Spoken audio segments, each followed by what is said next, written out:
Public safety కొరకు గత అనుభవాలను దృష్టిలో పెట్టుకొని నల్గొండ పట్టణంలో తర్వాత అదే ఆల్ మండల్ హెడ్ క్వార్టర్స్లో కూడా నేషనల్ హైవే మీద స్టేట్ హైవే మీద కూడా స్పెషల్ డ్రైవ్ చేస్తున్నాము.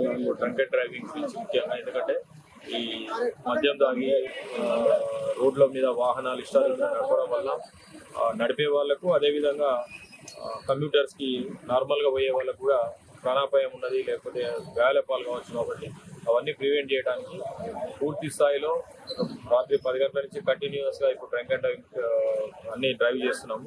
దీనివల్ల మాకు ఇప్పటివరకు ఎక్కడ కూడా ఏ చిన్న ప్రమాదం కూడా జరగదు కూడా, ఎందుకంటే మేము షూర్గా ఉన్నాము. మేము దీన్ని డ్రైవ్ని కంటిన్యూ చేస్తాము. సో ఇది పబ్లిక్ సేఫ్టీ కొరకు. గతంలో చూసాము ఎప్పుడూ 5-6 యాక్సిడెంట్లు అవి మనుషులు చనిపోవడమో లేకపోతే సివియర్గా గాయపడమో జరిగింది. సో మేము ముందుగానే 2 రోజుల ముందు నుంచే పత్రికా ప్రకటన ఇచ్చాము.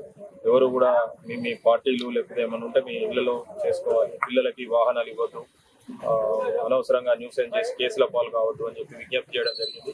దాని కంటిన్యూటీలో ఇప్పుడు ఇక్కడ డిఓపి సెంటర్లో కూడా మా వంటం సిఏ గారి ఆధ్వర్యంలో ఈ drunk and driving special drives జరుగుతుంది.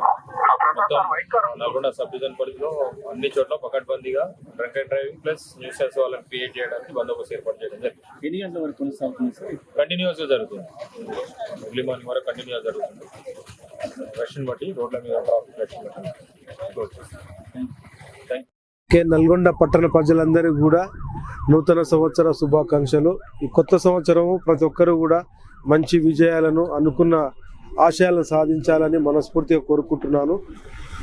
ఈ 31 డిసెంబర్ రోజు న్యూ సెలబ్రేషన్స్ వేడుకలు జరుపుకున్న అందరూ కూడా మరొకసారి శుభాకాంక్షలు. అయితే మేము ట్రాఫిక్ పోలీస్ స్టేషన్ తరపు నుంచి రాత్రి 9 గంటల నుంచి ఇప్పటి 12 గంటల వరకు స్పెషల్ డ్రంక్ అండ్ డ్రైవ్ నిర్వహించడం జరిగింది. దీనిలో భాగంగా క్లాక్ టవర్ సెంటర్లో పికెట్ ఏర్పాటు చేసి డ్రంక్ అండ్ డ్రైవ్ కండక్ట్ చేశాము. సుమారుగా 35 డ్రంక్ అండ్ డ్రైవ్ కేసులు బుక్ చేసి 25 ద్విచక్ర వాహనాలు, 2 కార్లను డిటైన్ చేయడం జరిగింది.